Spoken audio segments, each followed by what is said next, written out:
Hello everyone, I'm Oscar with another Scouting for Goals video for you. This series is all about utilizing the tools in the Scout members area to help decide the best course of action for the upcoming game week.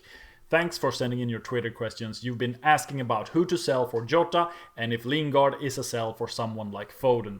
As you can see, I own them both and I have to consider if there's anyone I like enough to transfer out Jota for now, or if it's better to roll the transfer and have two for the final game week. So I'm thinking let's spend this episode to see which is the best midfielder that can be bought for Jota's price tag or who is even cheaper than him. First of all, let's take a look at the projected points for next two game weeks and filter on midfielders who cost max 7 million to see what the scouts algo thinks. This shows us a couple of players: Pereira, Foden, Gündogan, Harrison, Rafinha, James Ward-Prowse, and as you can see, Lingard is up there, and my spontaneous thought is that I wouldn't sell him considering that the fixtures are good. Now let's take a look at which of these appear in the one stat to rule them all public table. I've marked all the midfielders who are relatively cheap and are relevant for us, so let's see how they match up against each other. Rafinha has been injured in 2 of the last 4 game weeks, so he won't score very highly here, but he's someone I'm looking at maybe bringing in.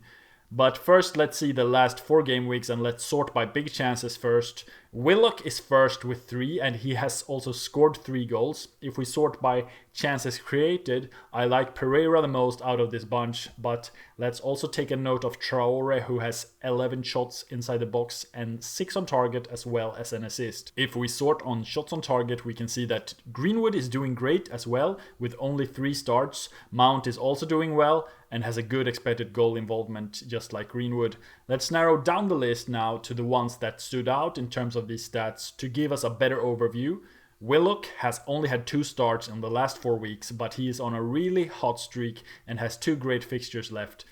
Willock's price is fantastic too at 4.7, and for someone like me who was thinking of holding Jota to have more flexibility next week, I'm starting to think that selling Jota for Willock would still give me a lot of flexibility with a lot of cash in the bank, which is another way of having flexibility for the final week instead of having 2 transfers. Mount, Traores and Zaha's fixtures are on the tougher side, so I'll remove them as options. James Ward-Prowse matches Pereira pretty much, but has less chances created, and I also happen to own Ward-Prowse, so let's remove him as an option from this list. Now, as I said, I'm intrigued by Rafinha as well, so let's sort on last 4 matches instead of game weeks to make sure that they have played the match. Goal threat wise, Greenwood looks the best. He plays for Man United, gets a lot of chances, and he's also a great finisher. Rafinha hasn't had a single shot on target in his last 4 matches, which makes me think he might be worth excluding from consideration, especially since I already have Dallas as Leeds representation. Also, Harrison exceeds Rafinha's stats, and I haven't seen a lot of games lately with them, so I have to rely more on stats than usual. I like this list of value players in midfield, and Willock is the best value of them all if you want to have more flexibility ahead of the final game week with more cash in the bank. If we take a look at the projections for all of these players, we can see that the algo has a little less faith in Greenwood for the very last game week. We can still buy any of these players and be quite comfortable in playing them in both of those game weeks, but maybe Greenwood a little less so. And maybe Pereira is a little bit more likely to be rested, considering West Bromwich doesn't have a lot to play for. But with that said, I still think he's going to start those games. Rafinha is a whole point ahead of most of these guys, despite him being absent quite recently.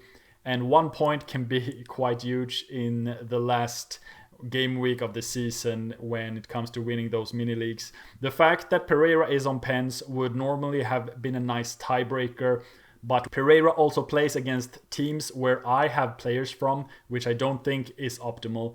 In that sense, Willock or Rafinha is a better pick for my team personally. So I think Willock and Rafinha are expected to play roughly the same amount of minutes, and these are the 2 players that I would choose between if I were to replace Jota.